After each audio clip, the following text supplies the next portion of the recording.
specialist here.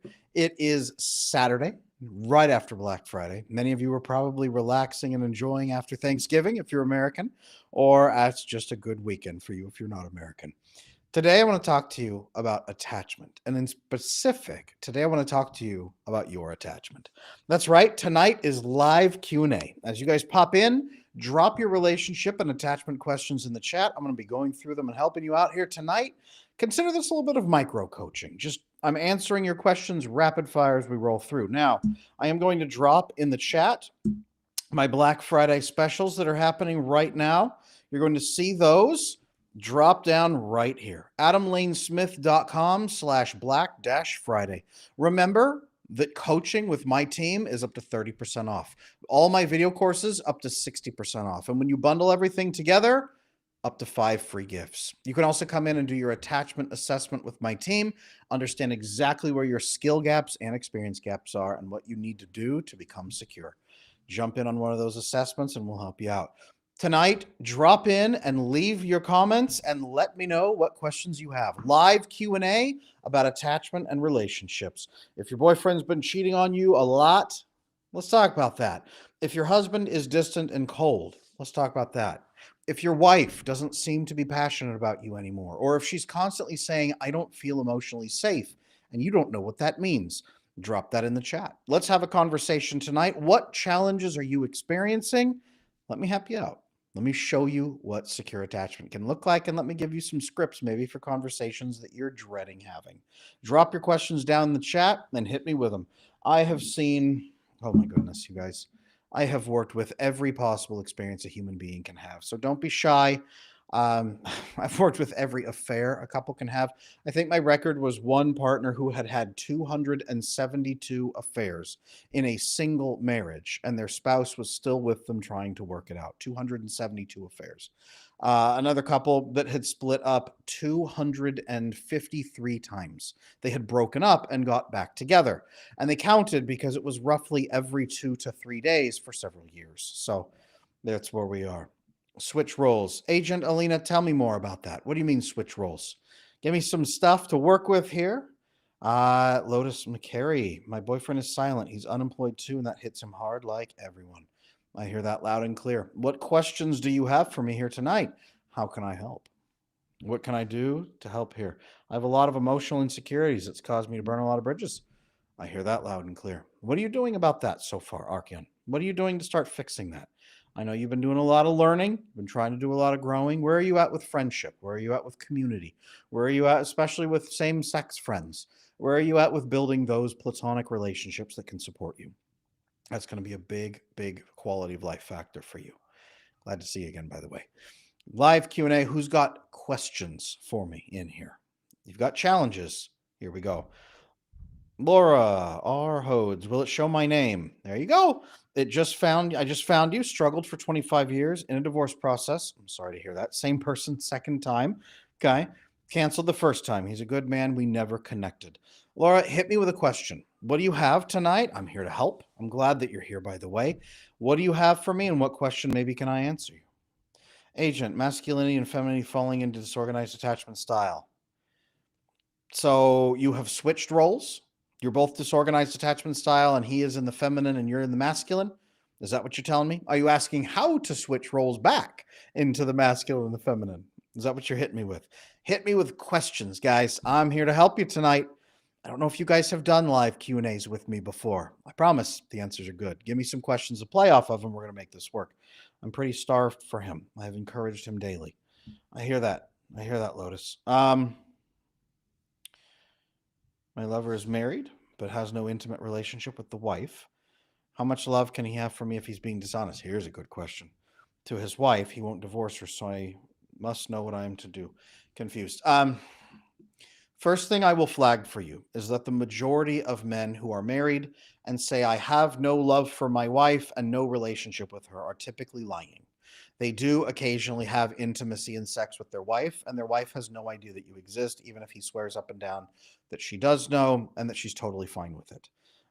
Generally speaking, and I have no judgment for people who are in this circumstance. I've seen plenty of people go through it. I wouldn't do it myself, but those are my systems and my principles. Okay. I also know that people who fall in with avoidant men typically have never really experienced oxytocin bonding. You've never really connected in a safe, loving relationship where you could actually have a partner who fully was with you completely. Usually, that distance and separation feels safe, often, or that person is really charming and able to get in and oxytocin bond you in a way that you've never been bonded before. That often is the case. Tell me if I'm right or wrong. Generally speaking, I ask people, what is your goal? What is your long-term goal? Are you wanting to be happily married? Are you wanting to start a family? Are you wanting a lifelong partner? Are you wanting to be able to feel completely safe and relaxed with a partner that you know is monogamous and builds their life on honesty? It is very, very, very difficult to do any of those things with the partner that you're describing right now. And if you're connected to that partner because you're oxytocin bonded to them, that's a chemical addiction. You need to learn how to build oxytocin more reliably and repeatably in a relationship with someone who is in line with your goals. That's what I'd recommend. And I don't say any of that, by the way, judgmentally, full respect. I've seen that go very, very badly. It's a mixed bag for me. IRL friends are hard to make. I'm almost finished paying off my debt. Well done and good for you. Is there any point bothering with a fearful avoidant if it makes my anxiety worse? Uh, Keep in mind that every single adult is responsible for their own nervous system. So, is your fearful avoidant individual partner going to manage their own nervous system? Are they going to take steps to resolve their emotional unsafety? Are they going to take steps to resolve their volatility so that it doesn't negatively impact you? If he's not, or if they're not going to, that is going to be you mothering him forever. Eventually, this will not be attractive. You will lose respect for him and you will begin to deeply resent him. So, yes, it is possible to fix it, but it's possible to fix the relationship. He must take full ownership for his nervous system and for his emotional responses so that he can then build emotional safety with you. You need emotional safety. How do I go from anxious attachment to secure attachment? Couple of steps. Number one, my attachment bootcamp video course shows you the exact system for doing that. It lays it out in 7 hours. So I highly recommend going to adamlanesmith.com/Black Friday, right down here at the bottom. That is crucial because the attachment bootcamp is built to walk you from anxious attachment, especially all the way through secure attachment. When you pick up a course right now, you can bundle it with an additional course, for example, the attachment style decoder course, and bundle them together for additional savings. I'd highly recommend you pick that out. But in essence, what it looks like is this: you have to align to goals and ethics in your life instead of people pleasing and serving others. You have to calm your own nervous system instead of getting safety and calm from pleasing others. And then you have to align your relationships through boundaries to your goals and your ethics. What this will do is allow you to respect yourself instead of loathing and hating yourself. It'll allow you to push out any toxic influences from people who want to hurt you and misuse you. And it will finally attract healthy people, friends, partners, everybody into your life so you can begin restructuring your system. As you do that, you will become securely attached as you bond with secure new relationships. That's, in essence, the long term view. Laura, he's avoidant and I was anxious. I separated hoping he would pursue me. Everything you said about separation is true. It caused more chaos. Yes, I don't advocate for separation typically because people say, oh man, I feel so great now that I'm away from you. It must mean we're not supposed to be together. Well, yes, of course, when you run away from a problem, it starts to feel good, right? Of course, it does feel better. But if you then sink in and do the work diligently together from the new space of relief, that's where you can achieve some growth. Most couples that separate, though, that's not quite the successful story.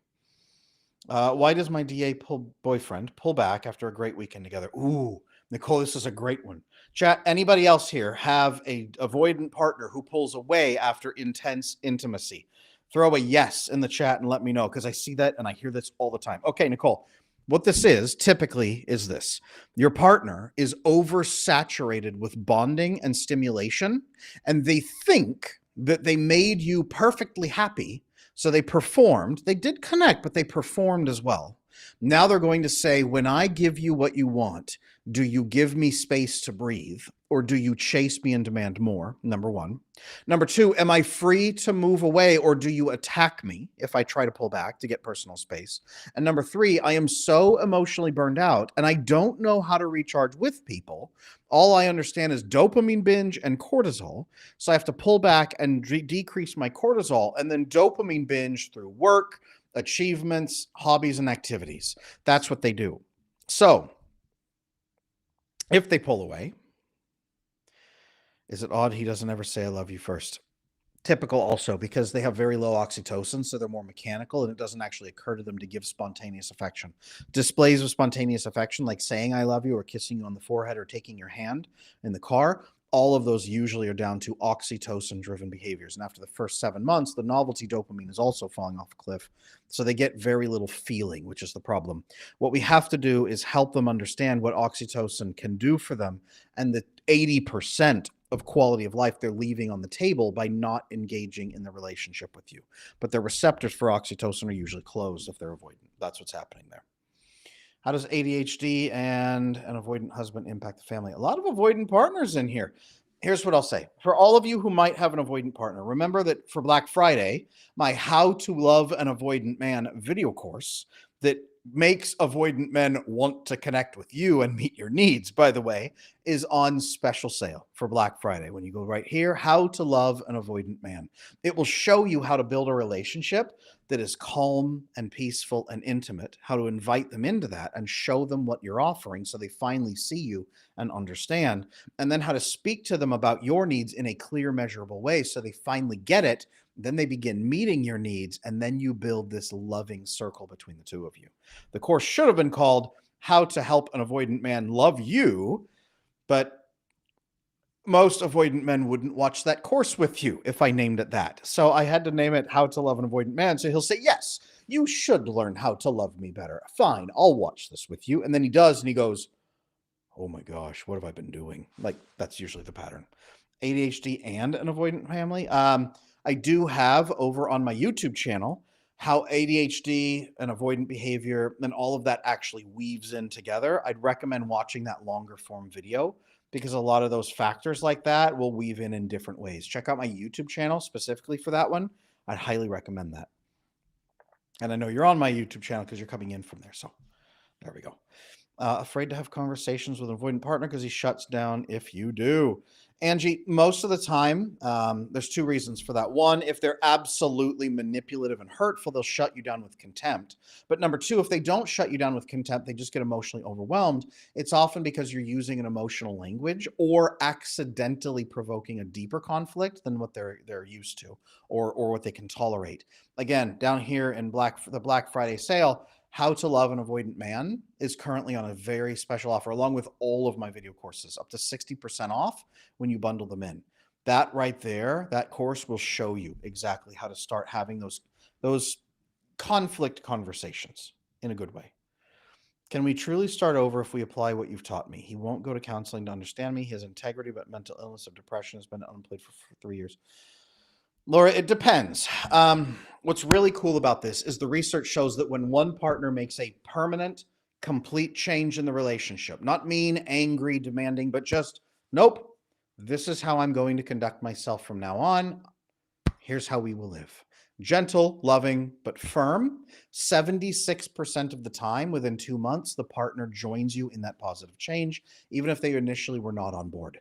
So 76% is your chance at that point, okay? Now, that is just in general making changes. If you had, for example, a coach guiding you, one of my certified coaches, up to 30% off right now for the coaching, they could show you how to model that and build that. It's not about manipulating him. It's about changing your behaviors so the situation cannot stay the way it is, and then inviting him lovingly into a new experience. That's the process. That's the feminine self and the feminine energy, but from a secure pathway. Most women try to change men the way they would expect women to change. That's why it backfires so badly. Men don't change for love or relationships. Men change for consequences. That is only when men change. Madeline, good to see you again from earlier. Glad you're back. How can you reconnect with family that's dysfunctional? I have an answer. You may not like it.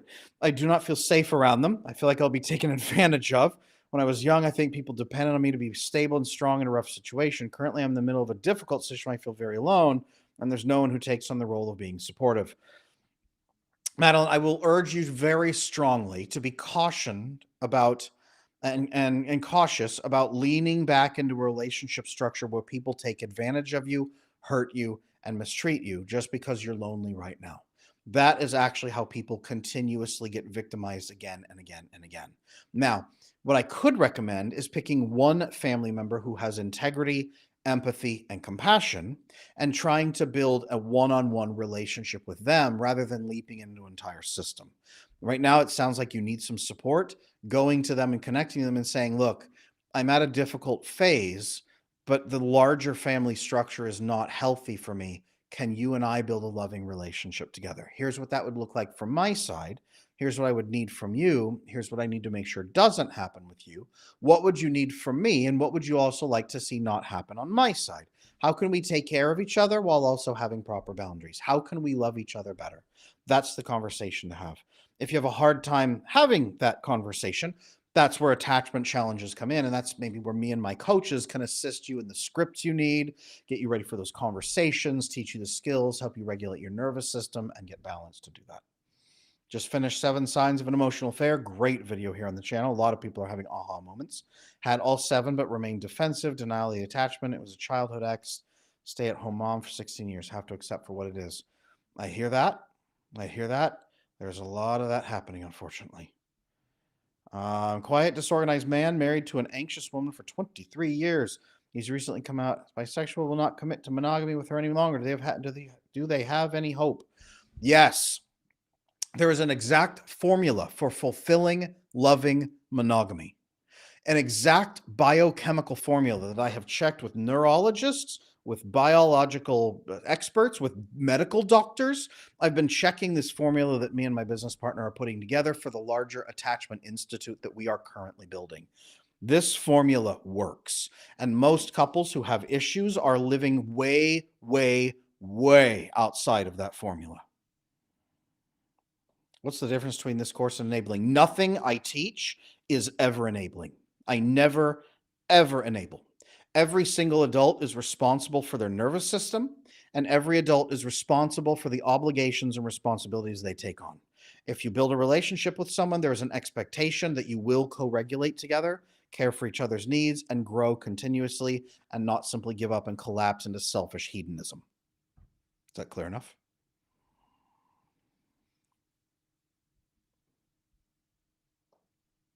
How do we know the difference between someone being guarded or being avoidant? So it really comes down to being able to ask them, "Hey, you seem really guarded. Can I ask what's going on? Can I ask why? Can I ask maybe, are you uncomfortable? How could I help you be more comfortable?" Someone who's simply guarded will engage in that conversation with you if they're more secure. Someone who's avoidant will bristle up and say, "I'm not guarded. I'm fine. That's who I am. I'm just fine. I'm fine." And they'll push off, or they'll over intellectualize because they can't emotionally go there. Their brain, their prefrontal cortex overdevelops and squashes their emotional expression. So they can't even feel their own feelings. They'll go into hyper intellectual mode or complete deflection mode. Generally, that's the process. Drew, Adam, love you, man. Keep doing the things. Thank you, Drew. I appreciate you, man. Take care. And glad you're here. Elisa, my avoidant cheated and now is trying to do everything he can to she is changing him, but I'm conflicted. He admits he has issues, but he's never had love like mine before, and he wants to be the man I need. I do say that cheating does not have to be the end of a relationship. But a relationship can only recover from cheating if the person who cheated changes their life completely. They have to experience such a fundamental transformation away from the person they were before and the relatability, the relationship structures they followed before, that they cannot be identified as the same person any longer as they go forward. And they have to be so self-motivated and say, "I cannot be that person anymore. So even if you leave me, I am going on this transformational journey to build my ethics and my long-term goals and then live within them forever. I will be more open and transparent. I will invite accountability and seek it out. I am looking for open, loving friendships and transparency. And I am going to be faithful no matter what because I don't want to be otherwise. It has to be such an extensive change that it almost looks like a religious conversion. I've helped people do that in coaching. My coaches down here on the Black Friday special, they specialize, we do, in helping people achieve that level of complete transformation. But I will tell you, Elisa, that that is the only pathway that allows a couple to properly rebuild after an affair. If someone doesn't go through that level of overwhelming transformation in their life, they are likely to cheat again because they haven't resolved the actual issue at the heart of it. Marithiel, what is more important in a relationship, compatibility or the intention to work on differences and make it work out? The intention to work on differences and make it work out, honestly, because that itself actually is one of the core elements of compatibility. Most people forget that there's 3 levels of chemistry, right? 3 types of chemistry in romantic connection, especially. There's primal chemistry, how you look, how you sound, how you smell, how you feel, needs to be about 70%. Okay, someone needs to be about a 7 out of 10. When you are flooded with oxytocin for the rest of the marriage, that ups it by about 20% to 9 out of 10, that person personally, but you have to build the oxytocin. Number 2 is personal chemistry. This needs to be about 75 to 80%, heavily weighted toward values, goals, and beliefs. Okay, hobbies, interests, that's maybe 15%. It means very little. Okay, but in here is your view on life and relationships and how you are supposed to function, your ethics, principles, goals, all of that. Level 3 is attachment chemistry. This needs to be about 70 to 80%, meaning each partner needs to be capable of about 70 to 80% secure behaviors most of the time, managing their nervous systems most of the time, and being able to be transparent and repair after problems go wrong. If you can have those 3 levels of chemistry at those 3 types, you can build an incredible relationship, like top 1% level of relationships, because no one's doing that anymore. There you go, Marithiel. And if you need help doing that, again, down here, adamlanesmith.com. Not only do I have the How to Build a Secure Marriage video course, for example, in there, up to 60% off those courses, but I have attachment assessments and coaching in there as well that you can get right now. Couples who want to go through this process and fix your attachment forever and build a loving, intimate, fulfilling, monogamous experience for the rest of your lives that you are both protective of and passionate in, adamlanesmith.com/black-friday. Sierra, welcome back. I have an extremely hard time having deep emotional conversations. Sometimes I literally just shut down and become mute, and even though there's something I want to say, I can't get out. Sierra, that's called a dorsal vagal shutdown. That's where your vagus nerve shuts down and your body goes into a shutdown mode. Now, your left logical side brain begins to diminish as your emotional right side brain escalates and agitates, actually becomes inflamed. And what happens is Broca's area, the speech center of the brain, becomes disengaged. You lose linguistic ability, often even creating selective mutism. This can either indicate very avoidant tendencies where you're in an emotional conversation that's overwhelming and so you shut down, or it can indicate quiet, disorganized attachment style where you're going into more of a panic mode and you don't know what to do, so your freeze response kicks on. Either one can create that dorsal vagal shutdown. You can be trained out of it. It is a nervous system response, but you also then will have to have the skills for communication so you know what people want from you, how to communicate, how to get through conflict faster so it's not leading to this, how to select the proper people to have those conversations with so you're not around people that will push this on you without caring, and then how to have full resolution of the conflict plus repair afterward so that when you do have some conflicts, it makes the relationship better. And that grows your trust for the other person, which includes oxytocin and vasopressin bonding hormones, which creates trust with them so that you have a healthy bypass so that your system trusts them more and isn't likely to go into shutdown with conversations with them. All of that, again, is trainable, and this is doable work. It's just, you're going to need some help. You're going to need some coaching with that. adamlanesmith.com/black-friday, up to 30% off coaching. If you want to just get started with an assessment and we can show you the skill gaps you're missing, show you the experiences you're missing, and go more in depth about exactly what's happening, there's assessments in there right now as well. Remember that this is a very limited time offer. Everybody here, do not miss this opportunity to be doing this work. But Sierra, I just want you to know Um, very fixable. I don't feel safe. That has affected our sex life. Really bad being touched. Makes my whole body tense up. Yep. I want to run. More of a friendship working together, trying to keep a roof under our kid's head. I don't know how to start to fix it. We can help you fix it, CR. This is what we do. This is what we do, is fix situations exactly like that. Adam Freya. Nice name, Adam. How to get help? How to help an avoidant female get out of robotic sex mode in sex? Sex seems robotic and repetitive, and jumps to intercourse too quickly. Also has ADHD and doesn't like kissing. No, that's actually not tough at all. That's pretty common for avoidantly attached women. They prefer to face away from you, so there's no face-to-face contact, which is overstimulating. They prefer to minimize kissing as well. They usually have what's called an oxytocin phobic response, unfortunately very common. But what happens is their brain gets overstimulated and they're fearful of oxytocin release, the bonding hormone. That bonding hormone is actually what prevents the robotic expression. The robotic feel is low oxytocin. What she's doing is just driving with dopamine, which is not great for the female sex drive, but it's all she probably has ever known.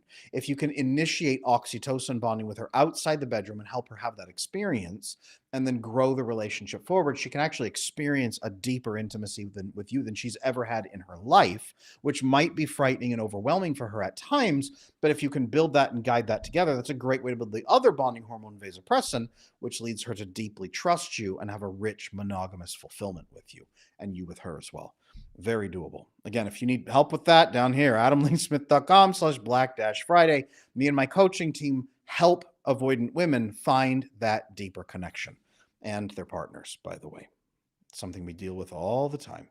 I know it sounds like a lot to you guys, but this is what we do, right? You may not know how to overhaul an entire car's motor, or how to change out the transmission on a vehicle. You may not know any of those pieces, but a mechanic does, because it's what they do for a living. Same thing with us. Okay, Sarah, my husband can look everyone else, but he never looks at me. I feel invisible. He doesn't express anything verbally or physically other than soft, non-sexual touch. I feel like he isn't attracted to me. How can he automatically notice other women? Dopamine. It sounds like his dopamine expression is empty with you after 5 to 7 months of novelty dopamine. That dies pretty quick. It sounds like probably his oxytocin and vasopressin are incredibly low with you, those two bonding hormones, and he doesn't know how to activate it. If he's avoidantly attached, that's part of the problem too. You might want to pick up down here on this website right here my How to Love an Avoidant Man video course that shows you how to stimulate the release of oxytocin in an avoidant man so that he can begin desiring you from a deeper level. What's fascinating is oxytocin is so powerful for the male sex drive, but creates an incredible focused view on that person, that the male sex drive in that area in a long-term relationship becomes personal rather than scattershot. Right now, he's dopamine scattershot of anything that gives me dopamine stimulation. Oxytocin drives him toward you. It's actually a much more robust arousal for men as well. If you guys need some help as a couple, right down here, we work with couples all the time. We work with individuals and couples as well. But if that's a challenge you have, is very low testosterone from testicular failure. Unfortunately, very common in avoidantly attached men after the age of 35. Their chronic stress levels absolutely crater crater their testosterone levels. They're at an elevated risk of cancer, heart attack, stroke, autoimmune disorders, reproductive issues, erectile dysfunction, orgasmic dysfunction, all kinds of issues really, really intensely. There are so many ways you guys can be building what we call the oxytocin pipeline to restore a lot of sex drive, even with testicular challenges. Testosterone is not the whole of the story. I just want to be very abundantly clear. FTP, first time I caught you live. Glad you're here. Very interesting and amazing. Do you have your team work with healing trauma first also? I don't use the term healing. I'll be honest with you. And I know where you're coming in. We don't say I heal trauma. We say we repair your ability to bond with other human beings. We don't have you sit and float in the trauma and relive it. We have one session, usually the assessment, where we go through what your traumatic experiences were. And then we say, okay, your brain needs better experiences to overwrite those neural pathways. Here's what we're going to do, right? We train you in the skills, find the right people for you to interact with in your life, and then you go have better healing See, I'm using that word. You have better experiences that renew that healthier bond and teach you to bond appropriately. It gives you oxytocin, vasopressin, serotonin, and GABA, which suppresses cortisol. If you reach a point where the trauma is so extensive that you're having panic attacks while you're doing that, sometimes we help you regulate your nervous system. I mean, usually we do. And if that's not working, sometimes we refer you to EMDR to get some of the trauma work done first, where you can then come back in a healthier way and be stabilized and do the work. But we work through the trauma to get you what you want with corrective experiences. What attachment style does woman OCOA have? I have no idea what OCOA is. Help me with that. There's too many acronyms out there.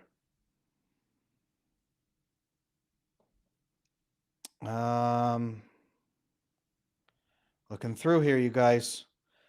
Other questions? Come on, let's roll with them. What else you got for me? These are the easy ones, you guys. Come on, that's okay. That's okay. Don't be shy. I'm here to help. I really am. Wow, I understand this so much more. Thank you so much. God bless you. One of the most substantial. Thank you. I appreciate that, Marathiel. I can do the work that I do because I have a fantastic team working with me, an incredible team of people on the back end.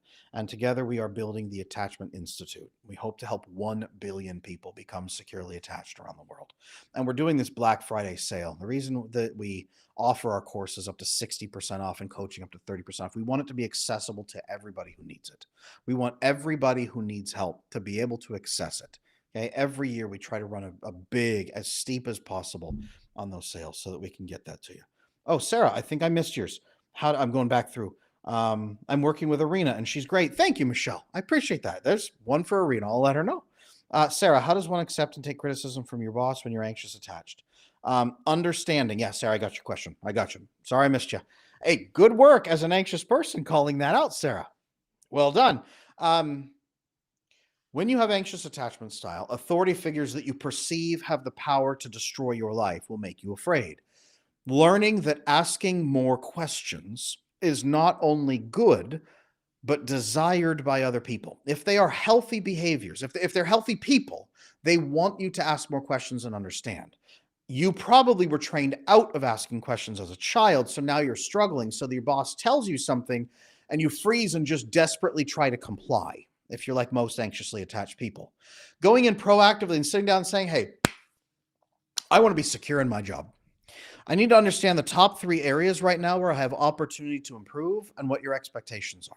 I need clear targets. I need clear KPIs so that I can make sure I'm hitting them so that I can rest there.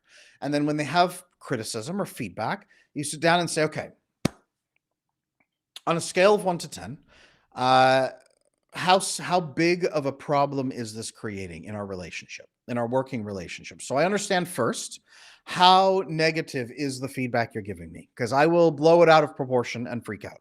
Okay, so this is like a 3 out of 10 problem that you're giving me. You're not about to fire me tomorrow because there's an issue. We're just facing something that you want to improve. Understood. I can do that, right? The scale, the 1 to 10 scale is something I teach most of my clients. So I started a new job in July. There you go. You're going to have to understand those KPIs. That's going to take that piece. Especially the numbers, right? 1 to 10. Dean, good to see you in here. Can you talk about the relationship between a sense of purpose for a man and his attachment style? Absolutely. Anxiously attached men don't tend to have a purpose in life except pleasing others so that they can get safe because other people make them feel safe.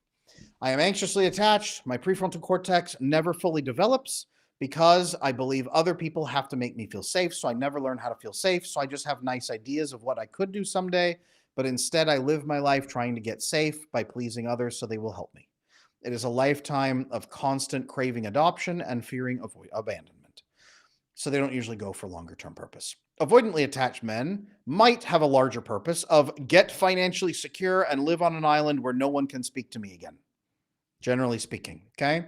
Financial security and safety. It's not because they're greedy. It's because they don't trust humans and they trust resources, at least, that won't betray them. So their long-term purpose is get a bunch of money and work really hard and maybe have some achievements, but ultimately my relationships go nowhere and I don't have much of a legacy, typically, which is why they tend to have a midlife crisis. What we find is that both of these men need to find a larger purpose that helps call them out of the simple survival that they're doing into a larger term living and growing to build a legacy. I just went down to Mexico recently and spoke at a conference down there about building a 1,000-year family legacy and what that requires. And that woke a lot of people up in that audience because they had been mostly just living. High performers, incredible achievers, but didn't have a larger purpose because their brain was stuck on survival mode. Dean, I know that you'll understand Abraham Maslow's hierarchy of needs. They're stuck at level 2 and can't go through it into levels 3, 4, or 5. Sarah, I finished college. I feel like I'm failing and letting myself down and them. Sounds like you're going to need some exact KPIs. You're going to have to get some exact KPIs on what is expected of you from the other people, or you will think you're failing even if you're not. Jennifer, I'd like to think my husband is what you call an ethical avoidant. I hope so. But we're 10 years into this. The resentment's so high for me, the anxious attachment, that I don't even know where to start to rewire us. Question: can an avoidant change his ways if he and his parent talk through his childhood and his parents apologize with that trigger? No, that won't change an avoidant man. Actually, not usually. Avoidant men tend to change when something sparks their doubt in the way they see the world. They sometimes have to come up against painful consequences that make them question their own behavior, or they have to reach a place of realizing how unfulfilled they are and learning that they've been leaving about 80% of the benefits of relationship on the table and only having 20% of a human experience. They need to understand that they're missing the biochemistry for oxytocin and vasopressin bonding. They're probably low on GABA and serotonin, and they probably are just flooded with cortisol all the time, and they're binging dopamine just to try to get by. That's probably the process. If they can understand that, that's where things can begin to change. Weston, welcome back. Glad you're here. I completely shut down during a conversation. She wanted me to talk feelings and why I pulled away recently. Wanted to know what I need. I don't even understand what that. Ooh, Weston. Oh, I got you. No, I got you. This happens a lot for ethically avoidant men or sometimes disorganized men. Your brain overdevelops the prefrontal cortex to squash your ability to feel pain, but also it squashes your ability to feel positive emotions too. Emotions in general begin to squash, especially when you're stressed. Now, what happens is your brain isn't used to collaborating with other people or anyone caring about you. So you also then don't really develop the awareness of what needs you might have or even what's available to you. What I tell people is this: you walk into a woman pulls you into the best restaurant in the entire world and sits you down and says, "What can I serve you? I will make you anything you want." And you have no idea what you're even allowed to ask for. So you sit there and ask for a hot dog.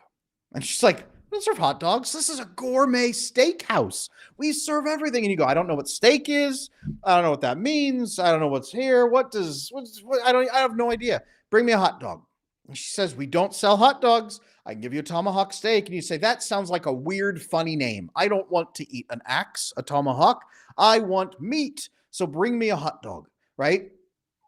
A couple things have to happen. One, the avoidant person has to even be aware what is possible in human relationships. The problem is that they don't have an oxytocin experience. Their oxytocin receptors are usually blocked, so they're not bonding or getting much benefit at all from human relationships.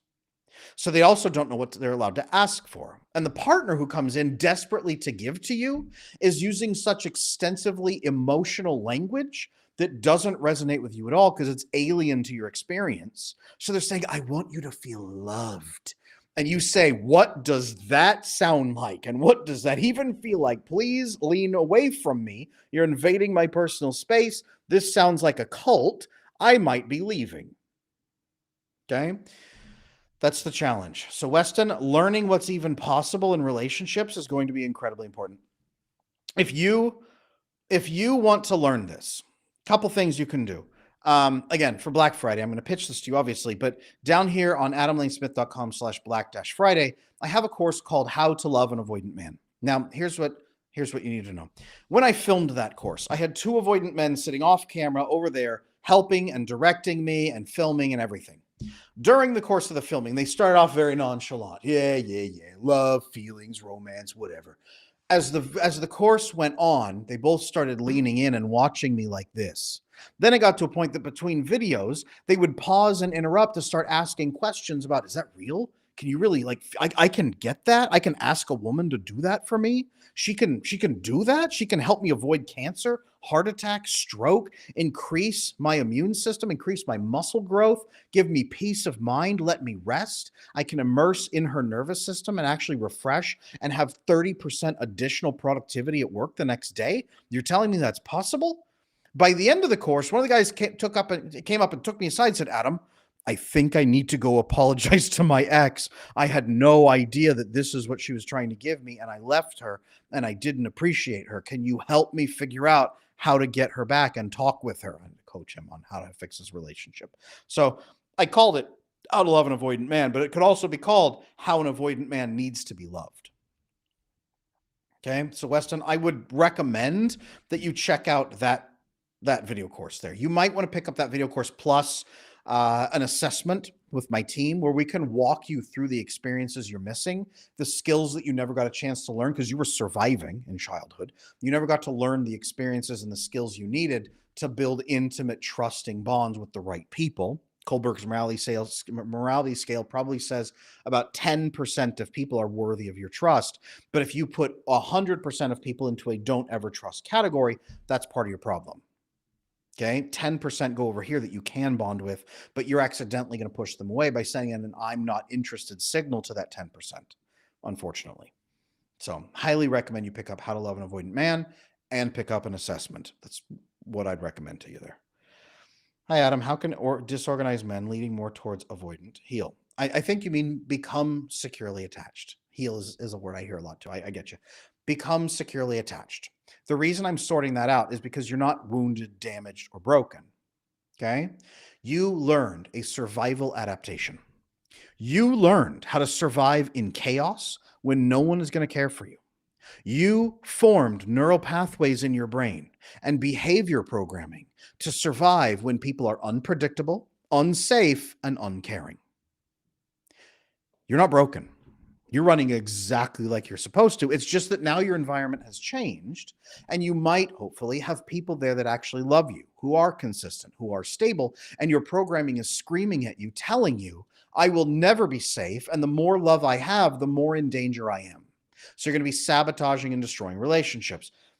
Chat, throw out like a yes or a me if this is resonating with you guys right now, because that's attachment challenges. Okay? That's attachment patterns. The good news is these are neurological programmings that can be fixed and changed and reprogrammed. You have to have the proper skill sets to do that, communication, scripting, nervous system regulation to be able to do that, and then know what to say and who to say it to. And that gives you experiences that then reshape your brain permanently. And as you do that multiple times, it changes your brain chemistry as well. And that's how you, in your words, heal, but realistically become securely attached. And as you become securely attached, you can then craft relationships that are biochemically fulfilling, that then optimize you in every part of your life. So you then boom and become a healthy, thriving person who is winning in your world. That's the piece. Yes, and me, Madeline and Archeon. Thank you. You guys got it. I love that. JG, Adam, how do you tell if someone needs deeper work or needs drastic action? Depends how much pain they're in. Honestly. The only time I can't help somebody is when they don't want to do the work. When they're not in enough pain. Adam, that sounds nice. I don't know about that, Adam. I think I'm just going to go sleep with my ex a couple more times. I can always find another person on Tinder. I don't have time for that. I'm busy. I'm at work. I need to, maybe after I've made my first 5 million, maybe I'll come back and think about this. Nah, I think that's crap. Yeah, people don't bond that way. You're just selling garbage. You're just lying to people. You're just trying to make people feel better. When people aren't in enough pain to doubt their assumptions about life and the relationships that they live in, when people aren't in enough pain to then challenge those assumptions, that's when we can't fix it. So it really depends how much pain they're in. That's it. Spirit fruit root. Hi, Adam. When do I know when to let go and walk away? My avoidant says he doesn't have capacity for a relationship, but he's open to watching one of your videos. Really great question. He's open up to watching one of my videos. I would recommend going here on my YouTube channel and opening a video, the most popular video I have for avoidant people, called What Men with an Avoidant Attachment Style Need to Be Happy. It's one of the most watched videos on my entire channel. And you'll see in the comment sections a army of avoidant men saying, "This left me weeping. I didn't know this was possible for me. I had no idea this is something I could feel." I highly recommend Spirit Fruit that you sit down and watch that video with him. And if it resonates, I have a much larger version called How to Love an Avoidant Man. It's about 4 hours right now on super sale for Black Friday only. Okay, I have that available as well.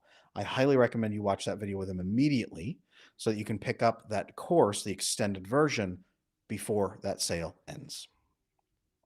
Okay. KD, I'm quite sure my partner's quiet disorganized. Okay. He's currently in a deep shutdown from grief and family stress. He's not responded to me in 3 weeks. How do I support him without overwhelming him?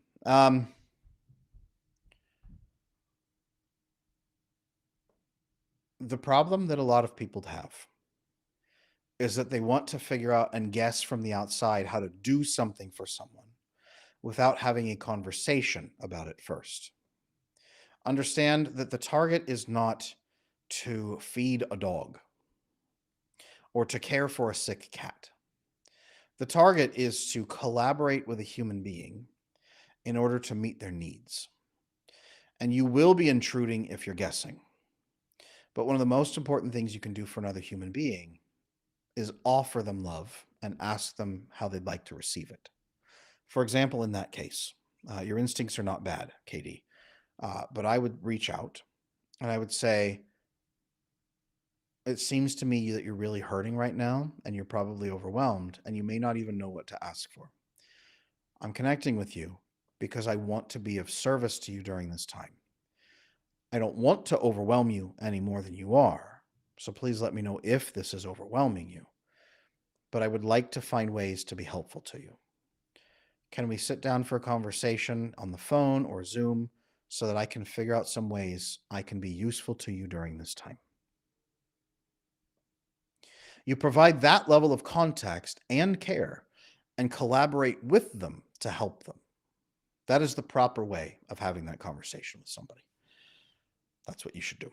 It's my recommendation. Give it a shot. JG, would one ever need to move out on their own if they're living overbearing parents? Enmeshment.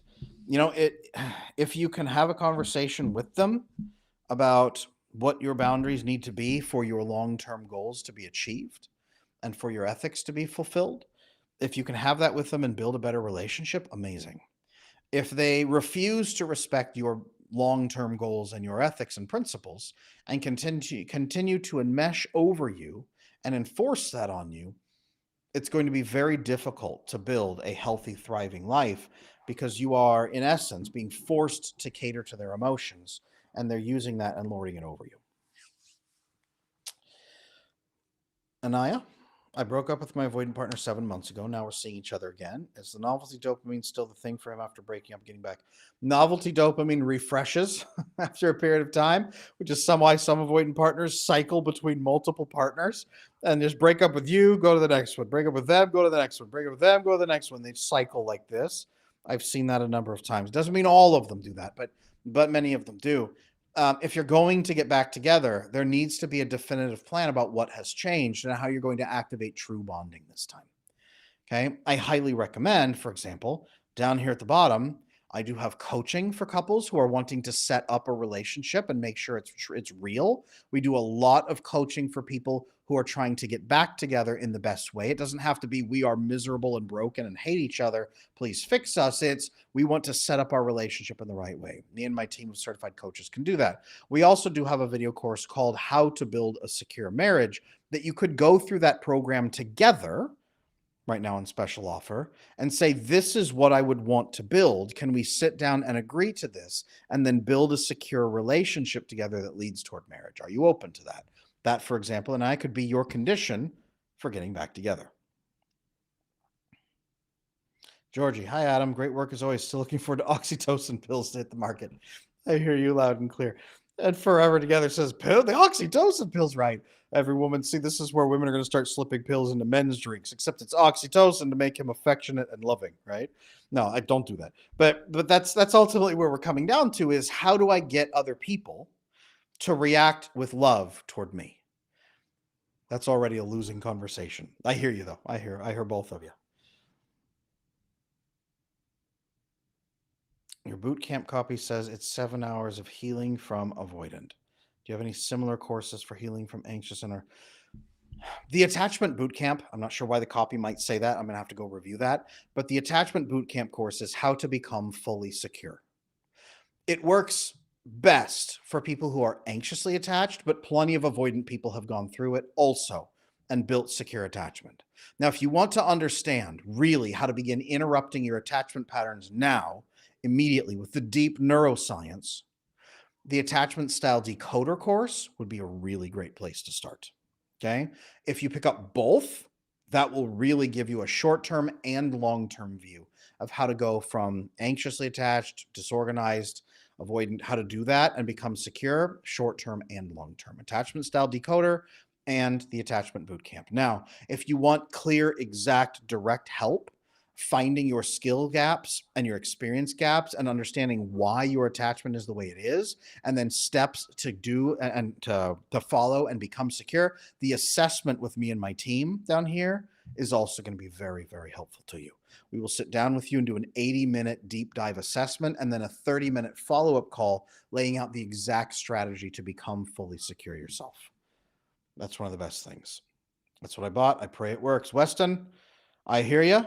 I hear you. I am here to help. Please remember that me and my entire team are here to help as you're going through the courses, as you're going through coaching, as you're doing anything with us. We are continuously here to help, to answer questions. Always get in contact with us if you have any questions during that process. Is there a particular order to go through with your sessions? With coaching sessions, we always begin with a deep assessment. Always begin with a deep assessment on skills and experiences you need to have with a 30-minute follow-up strategy call.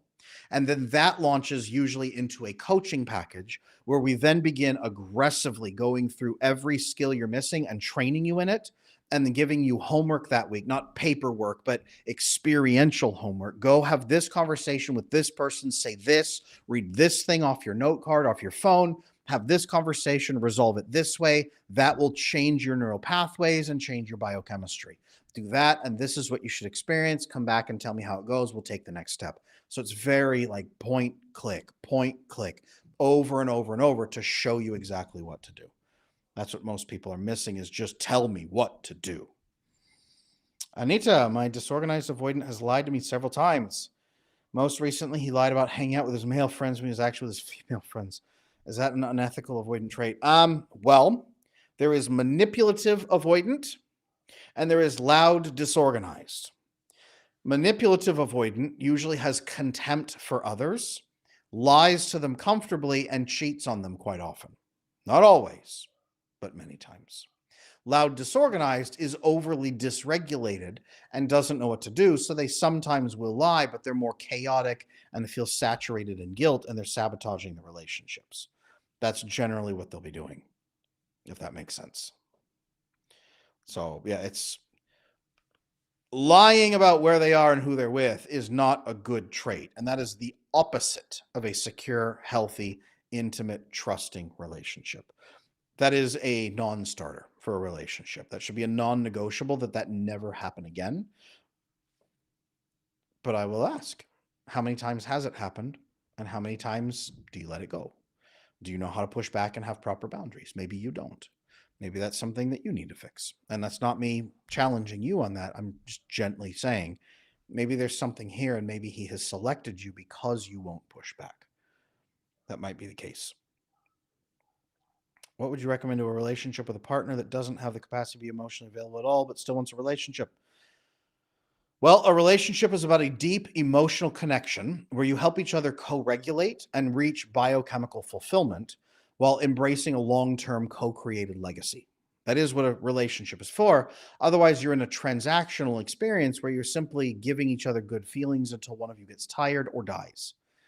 And that's not a relationship. That's a transaction. So it sounds like that person wants a transaction more than anything. So they would have to build emotional capacity and emotional availability. If they're open to doing that, fantastic.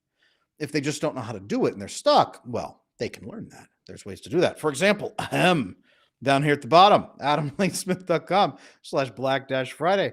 I have in there how to build a secure marriage. I have the attachment style decoder course. I have the attachment boot camp. I have how to love an avoidant man. I have assessments with me and my team about what your skill gaps are and why you are the way that you are and why you behave the way that you do and exactly what you must do to build fulfillment for yourself and your relationships and become emotionally secure, emotionally available, and have capacity for love. All of those are there. Adam, one of my biggest insecurities is the lack of dating experience I have. No, honestly, don't think that way. I've been tempted to date multiple different women and to soothe my insecurity. Also, don't think that way. That is not what human beings are supposed to do, to be honest with you. That is antithetical to the human species. We are a monogamous species. The ones who aren't typically have damaged attachment and are in a survival mode where they can't build fulfilling monogamy.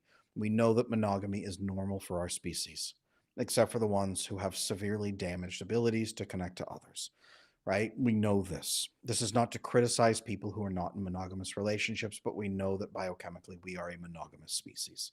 We know this, okay? Don't think that you have to date 500 women. What you need to do is build experience in secure relationships, point blank, especially with friendships. That's where you probably need to begin. So there we go. All right. I'm going to take one more question here. Brenda, my boyfriend, that's a paragraph. My boyfriend of 9 years left me and our kids. He's cheated 10 plus times. I stayed and fought to make it work. Now he says I won't ever forget it and we don't need to be together. What can I say to try to get him to understand he broke the trust? He has to put the work in to fix anything. And now I've been in therapy for myself, did some ketamine therapy, but I didn't feel safe at the office. My child's father barely sees his kids and is talking to a woman from his country, Afghanistan. Everything comes out of his mouth. I don't know how to set up boundaries. I'm broken. I'm hurt. His mother has narcissistic traits. I can tell his mother doesn't like him. My advice to you, Brenda, is fix your own attachment that is leading you to think that this is the best you can ever get. And I say that with all respect. Fix your attachment so that you aren't settling for this. If you fix your own attachment and learn to build boundaries, like you're talking about there, if you can learn to say no in relationships, if you can learn to build a safe environment and then invite the right people in, but have expectations for them, if you can learn to articulate that, you become higher value where people seek after you instead of feeling like you have to endlessly prove your worth to people who don't care. That's what's happening right now. Okay. Highly recommend you check out our materials right here. Whether that's an assessment with me and my team to begin coaching, up to 30% off right now, or the attachment style decoder course, for example, right? That will show you in there up to 60% off courses. You need to get this work done soon because until you do, you and your children will continue suffering and struggling. And your kids will grow up with the same patterns, either yours or his, that this needs to end. Okay. This needs to end really quick right here. Everybody here, I want to be very clear. Black Friday is obviously a very limited time that comes around every year and it's really short. These offers are running out, right? Time is running short. Please, while this is accessible for everybody, the prices are low. Pick up your courses, pick up your assessments, pick up your coaching. Get this started now. Do not wait another day.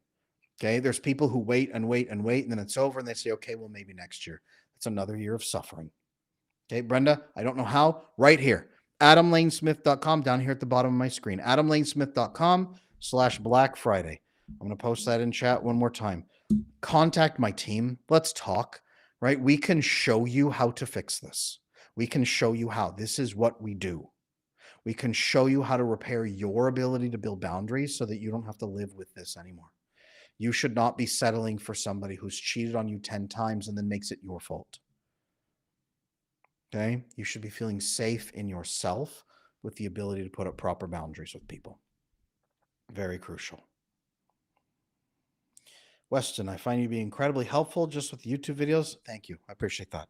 I can't wait to get started in your courses and can't wait to see what happens. I'm praying this is what it seems. Thank you.